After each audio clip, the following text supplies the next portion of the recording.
Okay. So, professors, you appreciate some of the things you see on the screen. I don't know if you want to speak to some of the things you see directly. If you can just say something about the pictures you see and how they explain the concepts we are looking at. Okay.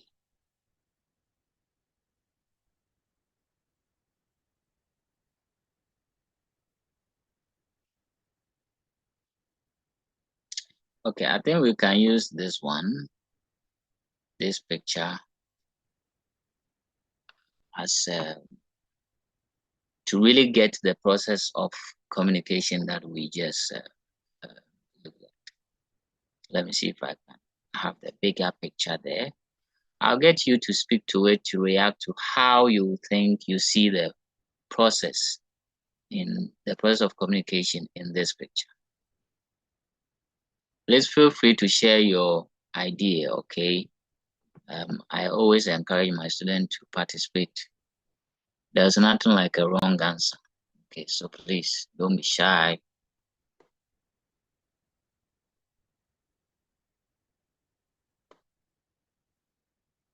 Okay, I think the picture is.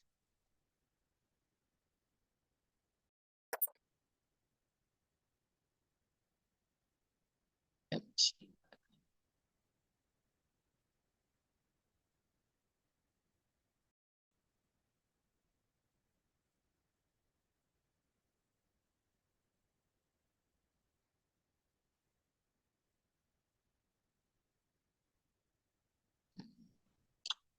Okay, so I think you can all see this one here. So you see a lady and a gentleman here, and you see some movement, right?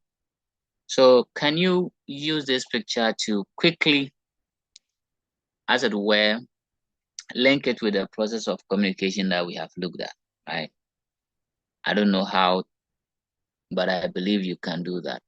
Okay, so the picture is here. Oh, this picture is doing hide and seek with Mr. Let me get it. Okay, but I'm sure you have probably texted or WhatsApp with a friend before, right?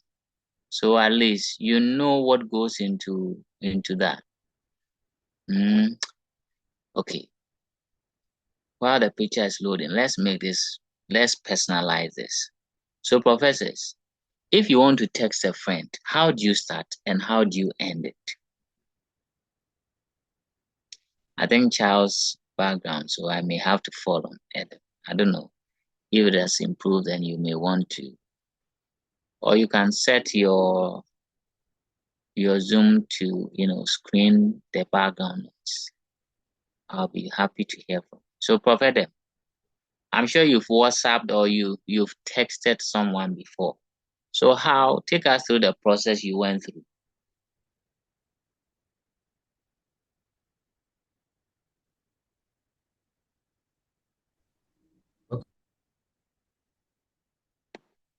Okay, so you start by saying, start by greeting the person, I should say. So you now tell the person, you message the person. Then, yeah, after making the request or asking, then after the feedback, then I think that's it. Okay. Now, I want to be a bit specific. Now, if I want to send a friend a message, the first thing is I look up into the sky, and I'm sure some of you have done it before. Sometimes you are thinking, what word should I use? Okay. To the extent that some even go to the dictionary. Those days when we're writing letters, right? You go to the dictionary to pick certain words. But before doing that, you just conceive the idea that you want to write a letter to a friend. Okay. So as you have that idea, you now begin to look at the words to use. Okay. Okay, should I use black pen or blue pen? Should I write it on official paper or okay, even on WhatsApp, you say should I type in caps lock or uh, in small letters? Do I bold? Do I underline? Do I italize? That bit all forms part of the encoding, right?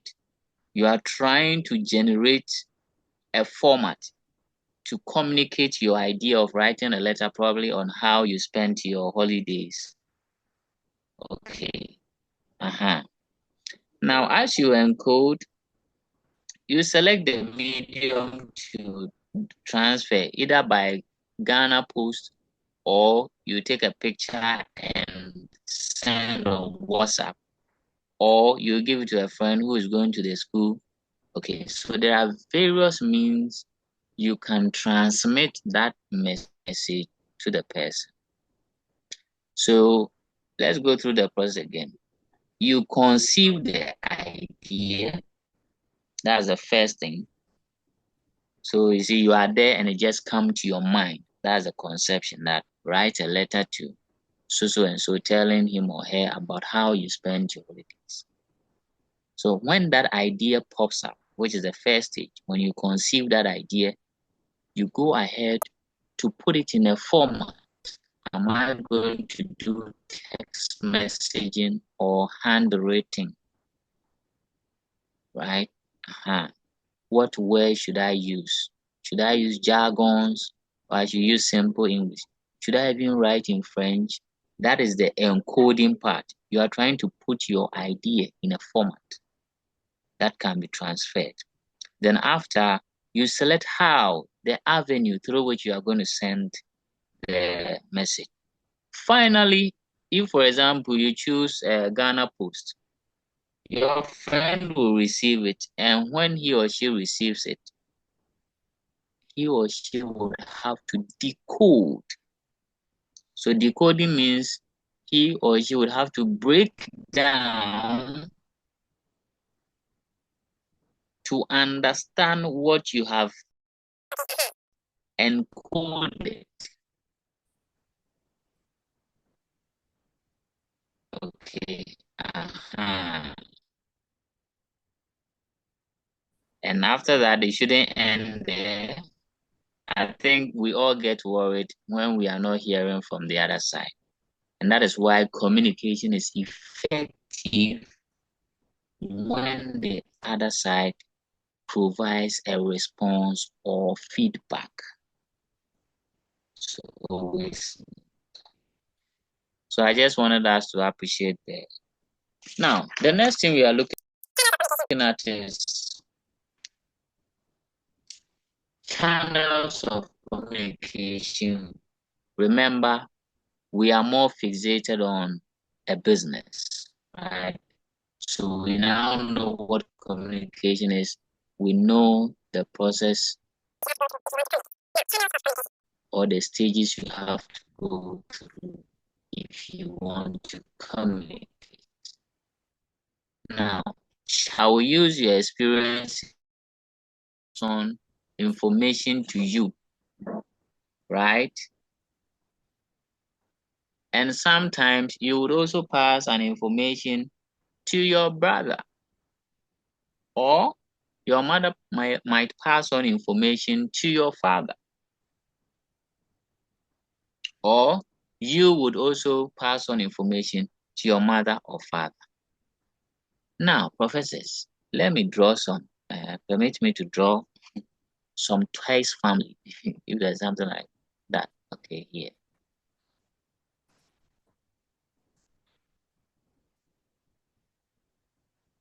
Okay, so let's say this is your father,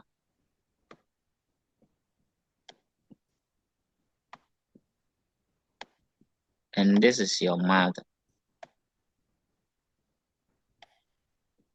Okay, and this is you, and probably you have a twin,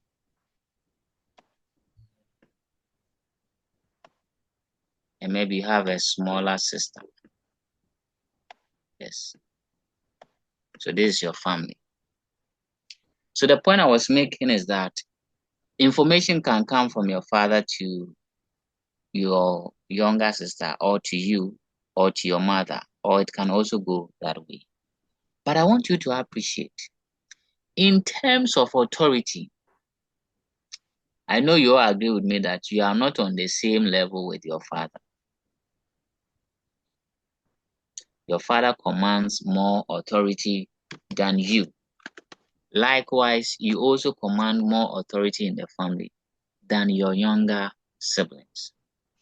But the question is, between your mother and your father, who has the greatest authority? And I think I'll ask you this one, Prof. Adam.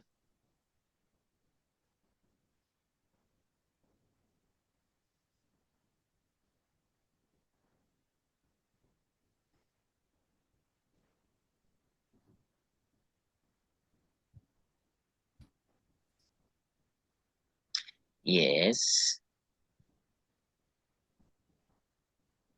Oh, I think your voice is a bit down. I don't know if it's your microphone or.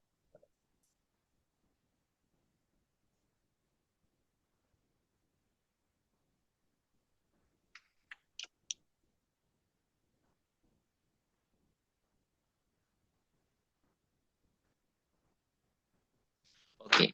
So sorry, let me continue. I can't hear them. Now, you all agree that your father is the boss, right? Of course, between your father and your mother, no one is the boss because they are all on the same level. In other words, they command the same authority, right? Uh-huh. Now, so we'll call our parents the bosses, and we will be the subordinates. Subordinates.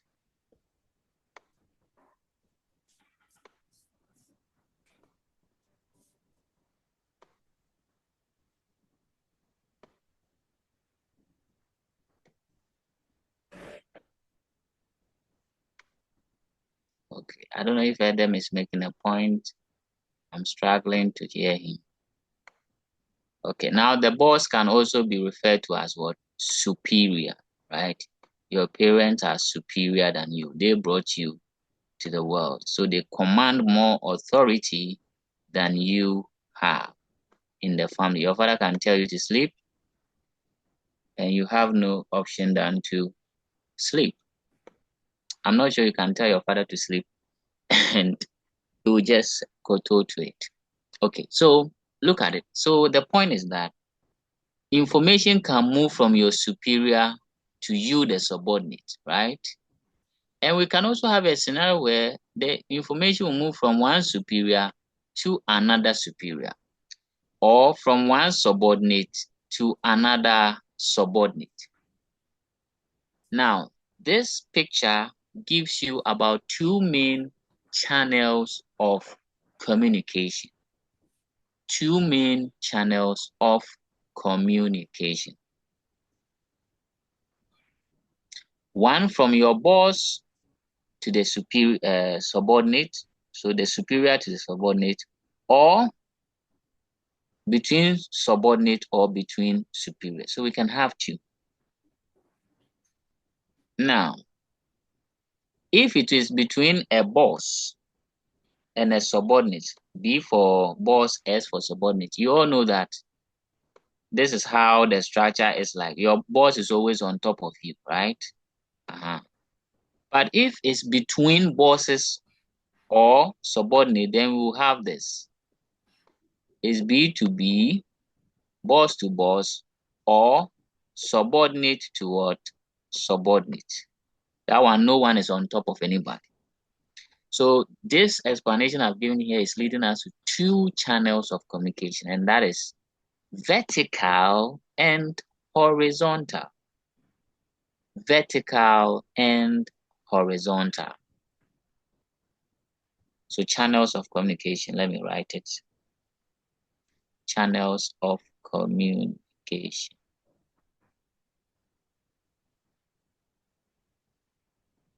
Please, did you understand, or if you are confused, prompt me to explain further. So the example I use with a family, information or communication from your father to, let's say, your senior sister, would that be horizontal or vertical? Adam, if you have an answer to that, I'll be glad.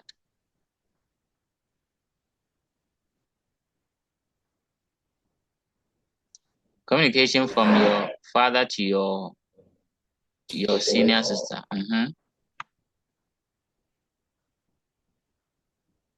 Is that horizontal or vertical? Vertical, exactly. Because it's coming from a superior to a subordinate. Vertical, yes. Yes. Your sister and your father are not on the same level, right? Okay. Thank you very much for that. So channels of communication. So we've seen that there are two channels of communication. But first of all, let's define these channels of communication, okay, so that we appreciate it.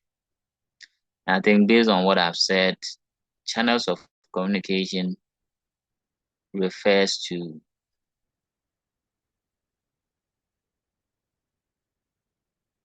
the pathway, okay, or the lines, or the flow, okay, the flow of information from one end to the other. So is the information flowing from subordinate to superior, or superior to subordinate, or from subordinate to subordinate, or from superior to superior? So let's write channels of communication refers to. So please, this is how I give my notes. So, okay, small notes like this. When you add your textbooks, you are okay to go. So channels of communication refers to the platform used to convey messages between, or the flow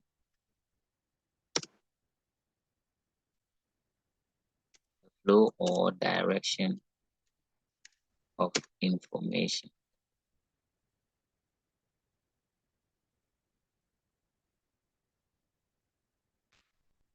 within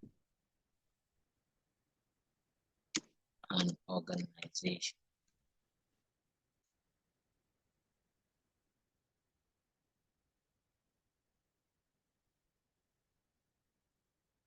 Okay, so as I indicated, we have two main channels of communication. However, in some cases, the boss to boss, there's a modified version of the vertical. So we have the vertical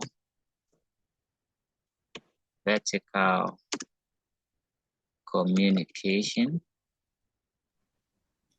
Sir, Yes, please, Adam. when you mentioned the definition earlier, so you were saying something about the flow of information from one. I got lost over there. Okay, the flow or direction of information within an organization. Oh, Yeah, please come again. I didn't hear you. it's okay. I am getting it now. Okay, okay.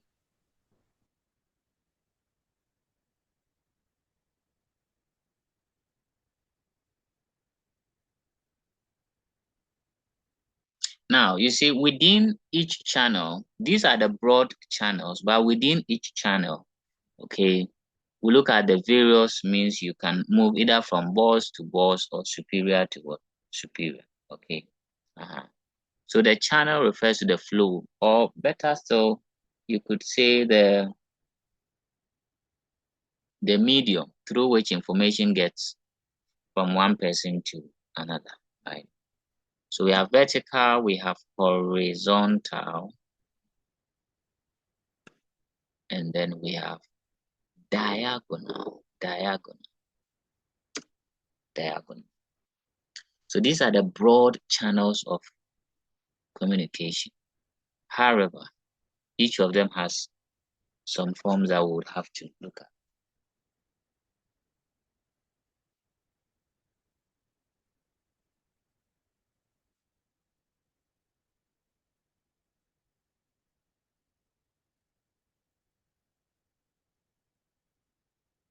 So as we said, the vertical is the movement of information from either a superior to a subordinate or from a subordinate to a superior, right? So the key term here is that there is difference in authority. One person has a higher authority than the other. Okay. That is the vertical communication. Then the horizontal, it means we are all on the same level or we have the same authority. Okay, so for example, Form 3 student communicating with a Form 3 student, that would be a horizontal communication, right? But if a Form 3 student is communicating with a Form 1 student, that will be a vertical. Or if a Form 1 student is communicating with a Form 3 student, that's also vertical, right? Now let's look at the diagonal.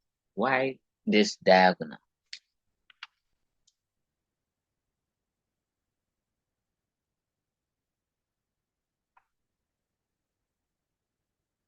Now, the diagonal comes in because, in every organization, there are departments, right?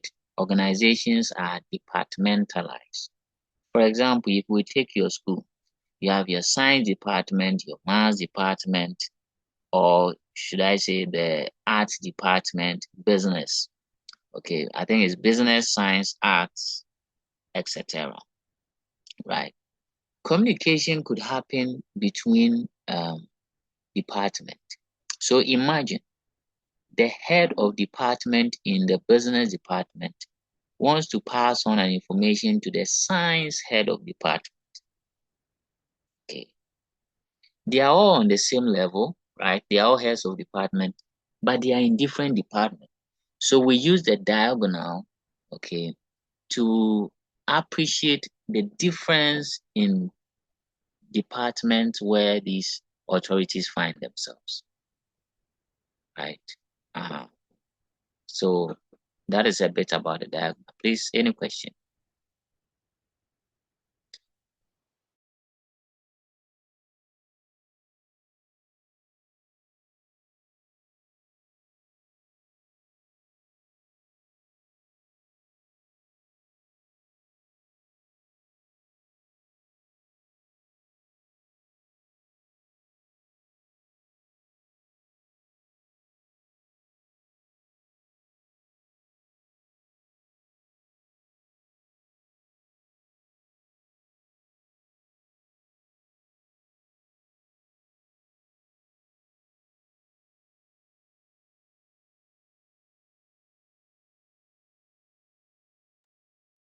Okay, professors, any question on the diagonal, please?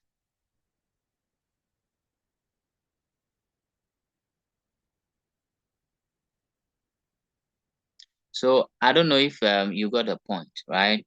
So when an authority in one department is speaking to a subordinate in another department, right?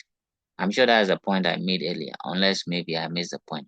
So, for example, the head of department of the science department wants to talk to or send a message to a teacher in the business department, then that will be diagonal.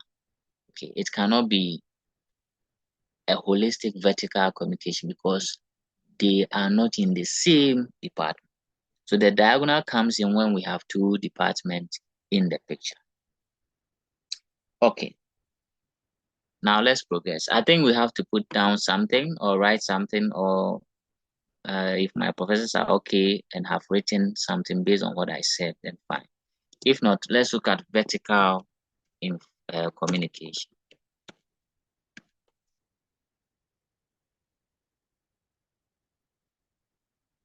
Vertical communication.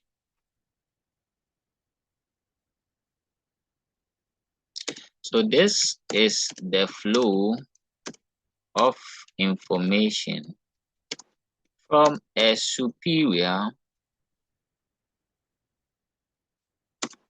to a subordinate, or from a subordinate to a superior.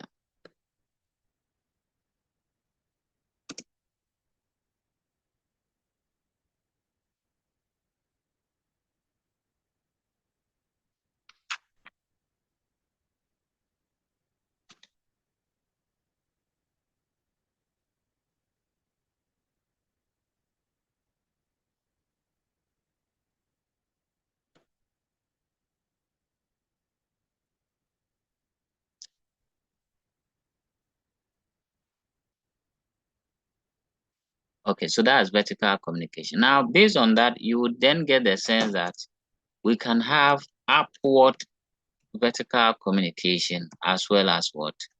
Downward vertical communication.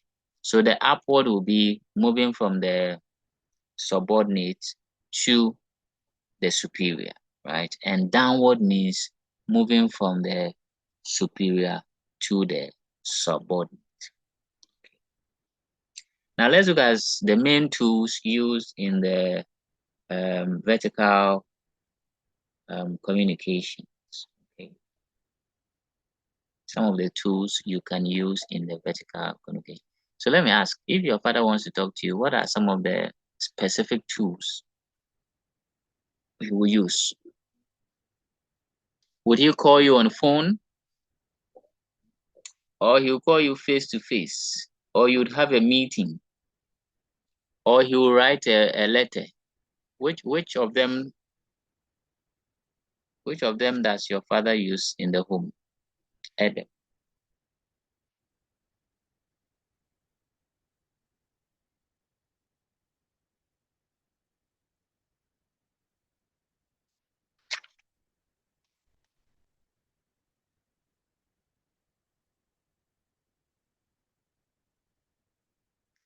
Yes. Or Adam, your father doesn't use any of the tools I've mentioned. Either. So uh please, can you do again? I was a little Okay, so disjointed. I said that if your father wants to communicate to you, that will be a vertical communication, specifically a downward vertical communication, right? Because for the vertical, it can be upward or downward. Upward is where you, the junior or the subordinate, right, is passing on an information to your boss or superior. That's the upward. And then the downward is where your boss or superior is passing on information to you. And I'm asking, what are some of the various tools or means your father can use to communicate to you downwardly?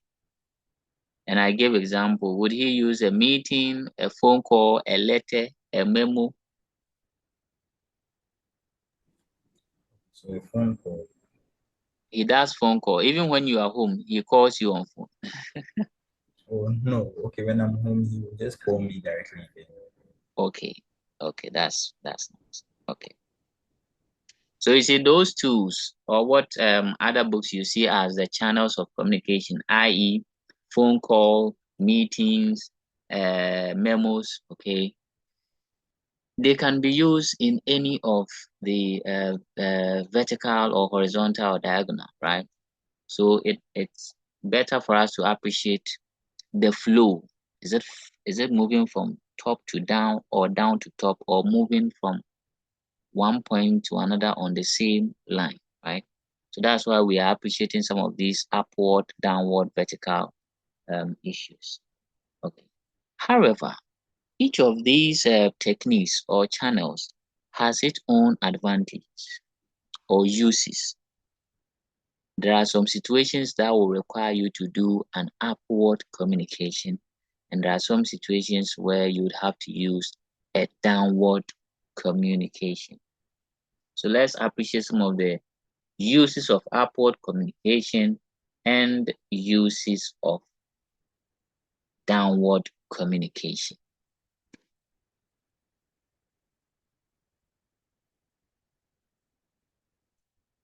So let's look at the upward first. Uses of upward communication.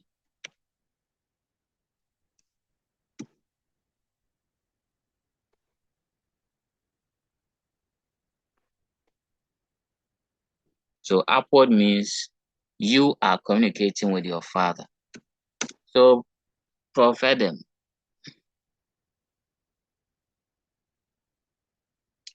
what will make you communicate with your father, as in move information from you to him? That's upward.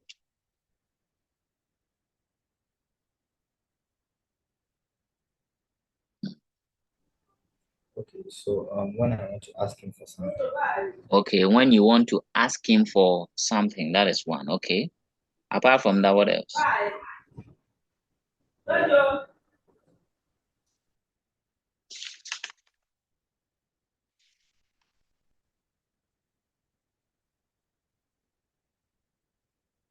Okay, so let me Okay, just pick that point.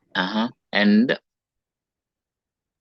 okay, when I want to tell him something, yeah. when you when you want to tell him something, so when you want to probably offer a suggestion, I guess, right?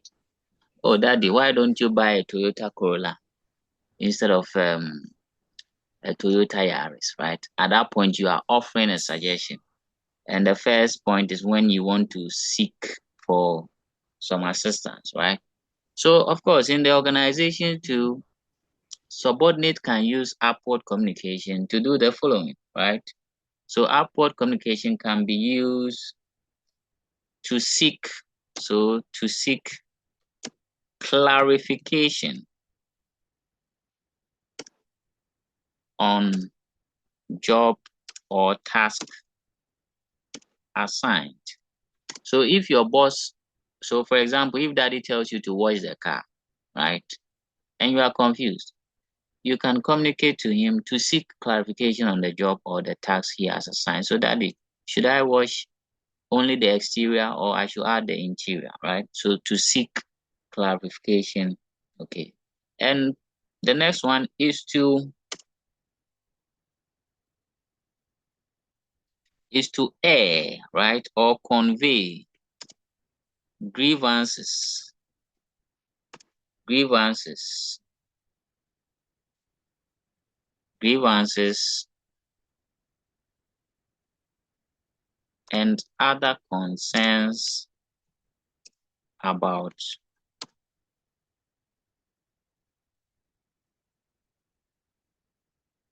a job to a superior. And when we say grievance, it means the problems that the employees or the subordinate are having, right? So that is like the example you gave. You can tell your father, "Oh, daddy, my textbooks are all torn, right? So I need a new one." Okay, so employees can communicate to their bosses that the machines are all faulty. When we come to work, our safety is not, ensured because the machines are faulty, exposed likewise. So you can use as upward communication to convey your grievances to your superiors. Okay. And the next one is to offer suggestions. Suggestions. Okay. Suggestions or recommendations. Okay.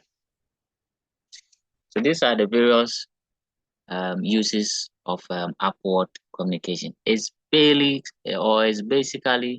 the employee speaking to management.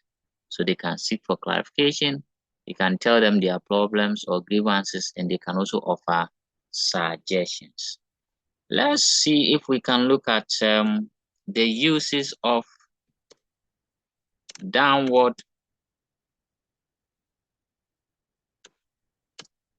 communication.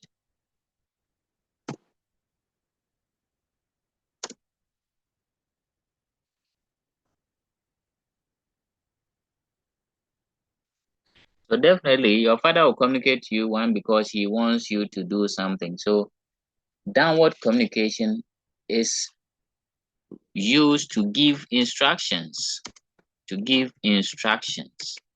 So you see, you cannot use an upward communication to give instructions, right? You cannot do that because upward will be more of seeking clarification, offering suggestion, but downward is want to give what instructions or orders. You are ordering your people, right, to do something. Okay, I think I lost Charles too in the process. The next one.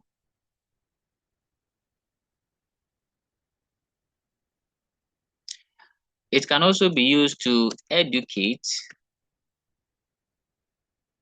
educate, comma, advise or counsel. Okay, so we can use downward communication to educate, to advise, or to provide counsel. I'm not sure you can do a downward communication and do advice or counseling, right? It's always the elderly counseling or advising the younger ones. Okay. It can also be used to address grievances and problems. Okay. So I've given us three each. Wait.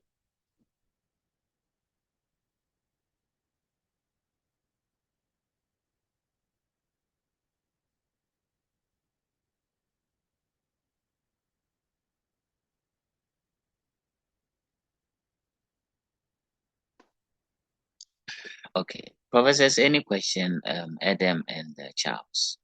If there are no questions, I think we'll meet in the last session where I'll wrap up by quickly going over what we have learned today so that at least we can pick up very important points. So if there are no questions, see you in the next session briefly. Thank you.